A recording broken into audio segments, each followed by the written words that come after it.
Hello and welcome back to Rough Around the Edges with me, Keegan Hirst. I've been away for 2 weeks and I would love to tell you that I took a strategic break off and I knew that I was going to do it, but that wasn't the case. 1 week I was ill, and then the second week I was burnt out, if I'm being honest with you. I've actually done a workshop on burnout that you can check out. I should have watched it myself, if I'm being honest with you. Although I knew I was heading towards burnout because I was just physically, I got ill, which is something that doesn't really happen. Doesn't always mean that you burn out, but I've just been so busy and pushing because I just had one thing after another. In the run up to the retreat that we did for GMC, there's going to be a vlog coming out for that this weekend. I'll pop a bit of footage in over the top of this. It was an incredible experience down in Cornwall with 20 of our GMC clients. That's coming out on Sunday, so you'll be able to check that out. But I'd earmarked that as like the end of this really long, difficult run. I say difficult because it's just been priorities everywhere. And when you prioritize everything, you prioritize nothing. And it's been a bit of a learning curve for me as this last few months. In that respect, you know, what am I prioritizing? What is taking my energy? What is taking my focus? Ultimately getting to a point where I was burnt out because of it. And a big part of it is something that a lot of us struggle with is trying to be all things to all people, trying to be, you know, the best dad, coach, partner, business owner, boss, you know, friend, family member, member of society, you know, and also trying to have some kind of fun in there as well. And it was just too much, and it just got topside of me. And it's, yeah, so I'd earmarked the retreat. I ended up having to take a few days off. Like I said, I was ill, and then I woke up with, if you've never had burnout before, it's like, it shows up for different people in different ways. For me, I've had it before, and I just could not get out of bed. I could not face the world. And sometimes you have days where you feel overwhelmed, but it's more than that. And I was really anxious. I don't normally struggle with anxiety, but I was really, really anxious. I just found myself worrying about the minutest thing. I kept apologizing. I felt like I was letting everybody down. It was just like, I guess the kids would call it a bit of a mentee bee. And mentally I was just in a real shit state. So I did take my own advice, and I just stopped what I was doing. I took a few days off work in the run up to retreat and did absolutely nothing. And the team stepped in and did a great job. I also spoke to people, told Joel, told a couple of friends, just to get a bit of insight, and it really helped. And I will be making, like I said, you'd think once bitten, twice shy when it comes to burnout, but that hasn't been the case. But I will be. I mean, the last time I was burnt out was 2 and a bit years ago. So you know, it's easy to lose track of things. It's so easy to let your guard down, to let your standards drop, to not guard your energy, to not look after yourself. There's so many distractions in the world. There's so many opportunities if you're in a position to take them. And by that, I don't mean, you know, in a position. I realize I'm in a very privileged position with, you know, Instagram, like social media following, and you know, some level of notoriety and things like that. And so I get opportunities that other people might not do. But I'm just talking about, you always get opportunities. You get invited to things. You get asked to go to things. You get opportunities of work, opportunities with, you know, with like visiting family, visiting friends, you know, people coming over, the summer, opportunities pop up. I'm not talking about like opportunities that move you forward. They're just opportunities to do things. They pop up all the time. And it's so easy to just go, yeah. There's so much power in the word no. There's so much power. And a phrase that I've probably forgotten, and something that I say a lot and maybe I've not listened to, is that every yes to somebody else is a no to yourself. Especially, you know, if it's at your cost. And when I talk about cost, I don't necessarily mean financial cost. In fact, very rarely is it a financial cost. It's a a mental cost, an energy cost. It's a cost to your routine. It's a cost to your consistency. It's a cost to you getting closer to where you want to be. So that is something to have a think about. And if you feel like you might be on the cusp of burnout or you have burnt out, please do go check out that workshop. If I do say so, it's very, very good. And a lot of our clients come to us with burnout and they're struggling with it or they're in cycles of it. And so it's something that we work on a lot. I want to talk to you a little bit about the retreat because I know I'm going to do the vlog next week, but it really made me fall back in love with what I do, which is helping people. And because if I'm being honest with you, I have been having, I wouldn't say doubts about what I do because I love what I do, but I've been feeling misaligned. And you feel misaligned because there's a bit of friction, there's friction with things. It doesn't sit right. It doesn't flow. I'm not saying that it's easy because it's not always easy, but it should flow. You should you'll when you're aligned, you'll welcome the challenges and you'll look forward to them. And even though they might be difficult or they might challenge you or make you doubt yourself, and all those. I'm not saying it's easy breezy, but when you're aligned, you want to take on those challenges.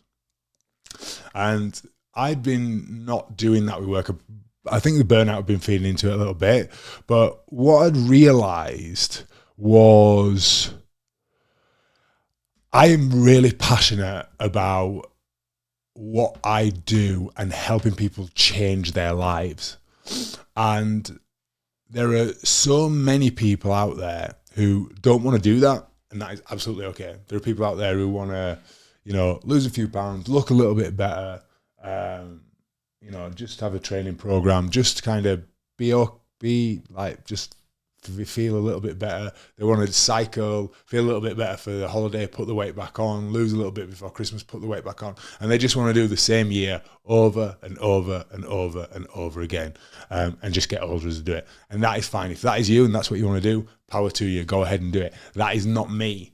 And that's not the people that I hang around with, and it's not the people that I aspire to be, and it's not the people that I love to work with. And I think that's what the retreat gave me, was because all those people were there because they have been changing their lives and they want to change their lives. We had some incredible shares from people. We did like fireside chats, and we just had loads of opportunity to have really wonderful conversations that you often don't get to have with people because there's the facade of keeping up appearances, or there's not enough time, or there's a fear of vulnerability. That was and that's what we do at GMC. We create these spaces where people can do that, where they can have those conversations. And, we did that, and we did a fireside chat, and super vulnerable here, but we had a fireside chat, and everybody went round and they spoke and they talked about what they were going to take away from the retreat, what they wanted to do more of or do less of, or what they wanted to leave there. And I talked about wanting to surrender more. Surrender is just, people think surrender is like a weak word, giving up. It's not. It's surrendering to things as they are, right? Rather than we're all trying to control things and make things a particular, and clinging on to grim death. And we often end up letting go of it anyway. And then we get mad, and then expectations are out of whack. So it's just about, this is how things are, and then just meeting yourself where you're at, dealing with things as they are. So many people don't do that, and I have been good at it, and then I've got out of it. And anyway, that was my thing that I wanted to share. But all these guys were talking. There were guys who've been in the closet, guys who've come out of it, guys who have been out for years and years and years, but didn't feel were sick of making themselves small or palatable or putting other people first, or we had so many of these amazing shares and how GMC had helped them change their lives and how they'd taken action and how they'd been empowered.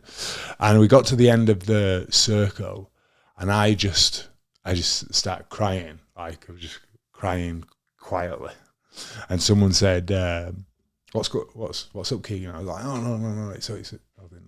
And then, no, you're clearly upset. What is it? And I just talked about how proud I was of those guys for sharing those things, for making those changes, but also really proud of myself for taking a lot of pain that I've had from challenges in my life, whether it's been abandonment issues from parents, whether it's been in the closet, whether it's been guilt and shame and grief and, all the things that have happened to me in my life. I know that a lot of people look at me and go, oh, you're really privileged, but most people wouldn't swap their problems for somebody else's, very rarely, and their baggage and everything that comes with it. And I've been through, I've done a lot of work, for want of a better phrase, with therapists and things like that. I still am a long way from having it all figured out. But I said the fact that I have started something in GMC, but the fact that they have got on board and helped me build this community where people are changing their lives, where people are not settling, where people are wanting to grow, where people are willing to challenge themselves, where people are willing to have difficult conversations. So many people shirk away from difficult conversations and shy away from that because they're scared of change, they're scared of success, they're scared of failure, they're scared of upsetting other people, they're scared of people's opinions, they're scared of judgment, they're scared, so many things. And it was a really wonderful experience, and it really solidified for me what I am, I guess, to sound a bit wanky, what my purpose is, what I'm here for, is to help create and curate that environment and the things that people need to be able to do that. And I think the beauty of it was when I was talking to some of the guys afterwards individually, and they were like, no one said it was nice to see you cry, but that's what they were saying. It was nice to see you cry because sometimes people put me on a pedestal. I think sometimes people think, oh, Keegan's got it all figured out. Keegan never fucks up. Keegan never... and maybe, because of what I put out on the internet as well, there is an element of, I know what I'm talking about, which I do know what I'm talking about, but I'm in the trenches, like I'm going through it. And I think that's the only reason that I feel really confident to be able to talk about it, is not because I read about it in a book and I understand that this might be going on. For the vast majority of cases, it's because I've gone through it and I've challenged it. I had this conversation with a client the other day who's, he's developed and grown and changed and now is leaving his job and feels like he wants to leave his job, and then is scared to do that. And it's because he's scared is like shirking off his old identity, and it's terrifying. And I've done that numerous times with rugby finishing, going into a coach, heart condition, like coming out, like loads of, and it's something that we all do, certainly if you're growing. And that is why I believe that I'm good at what I do, is because, and I say that with honesty, because of the results that we get and the things, you only have to look at the reviews that we get and the things that people say and the results that we get to, it's a fact, is because I am going through it and I might be a few steps in front of other people. And I love that. I love being in the trenches with people, because that is, for me, that's what I guess being a leader is willing to roll the sleeves up and get their hands mucky and do it with you. And so that was, I think that was really nice. It was really nice to kind of work against those perceived ideas of what I am. And I mean, the guys don't have it because they see me, they work with me. I think people often think that I'm this uncompromising, really direct, this is how we do it kind of sergeant major. And that's not me. That is not me. And that is not what I believe coaching is. I had someone message me, I'll put the comment up here, about that as a coach, I'm paraphrasing, but as a coach, as a mentor, that I should be nice and supportive all the time. That is not what coaching is. Now, don't get me wrong, coaching is also not shouting at someone for the sake of it. Coaching is doing the right thing at the right time. Whether that's making changes to someone's program, whether that's putting your arm around them and telling them they're okay and you support them, and being their fiercest champion and champion their achievements, no matter how small. And sometimes it is having a difficult conversation and saying to someone, you are not, I had to do this before a couple of weeks ago, and I had to say to a client, if you carry on doing what you're doing, you are not going to make any progress and you're going to be exactly where you are in another year. I don't like saying that, but if I let people off, I let people down. But also being fun, being, having a laugh with people, sharing things. I do that with all my clients because having that relationship is really important. So it's yes, knowing what coaching is, and it's trying to be the right thing at the right time when someone needs it. And that's something that you learn with experience as a coach, is being able to do that and having the emotional intelligence to do it, as well as the knowledge what to do. But yeah, so there's Coach Keegan and there's real Keegan, but they both are me, and they kind of blend into each other. And it was just a really wonderful experience. So do check out the vlog at the weekend, because it was a beautiful place. We're actually going to do another retreat next year. So we've got 10 events, in-person events that we're doing next year across Edinburgh, London, Montreal. We're going to be doing California. We're going to be doing other venues around the UK as well. Like it really has become something. GMC it's a movement, and not next week, the week after, we're actually having an intake.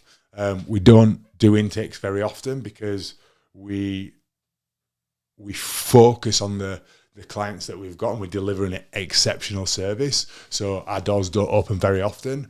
But if you would like to get in touch, and be considered to work with us in the intake, if you are someone who wants to change their life, if you are someone who wants to challenge old behaviors and patterns and beliefs, if you are someone who doesn't want to do that same year over and over and over and over again, then get in touch with us. You can email us, or I'll put my Instagram below. You just drop me a message, is probably the best way to do it, because I like to have a chat with people. I don't just say, just sign up to this thing. That's not how we do it. We have a chat, see if you're a good fit for us, if we're a good fit for you, and then we can take it from there. But that is why GMC is so good, because we get the right people in, and we don't just have people who are not aligned with what we do. So listen, I'm glad to be back. I've missed doing these. I love just chatting. It's quite cathartic when I do these things, and to be able to reflect on it. I'm really proud of myself, how I dealt with a burnout, and historically it's taken me like a few weeks to really get over it. But I suppose the retreat has helped as well. But like a week, and I feel like back in the game, and I feel revitalized and energized and really, really good. And I'm going to be really strict with my calendar. As I record this. This is going out tonight. We are heading down to London to see Hercules. It's Fletcher's birthday tomorrow. He's 13 years old. So all my children will be teenagers tomorrow. So really looking forward to that. We do it every year, go down to London and watch a show around his birthday. So I'm really excited for that. I hope you've enjoyed this. Please do check out the vlog on Sunday. I think you'll love it. And it'll give you a real insight into, the kind of stuff that we do and what we feel is important at GMC. So look after yourself, stay safe, like and subscribe, and do all that wonderful stuff. And I'll see you next week.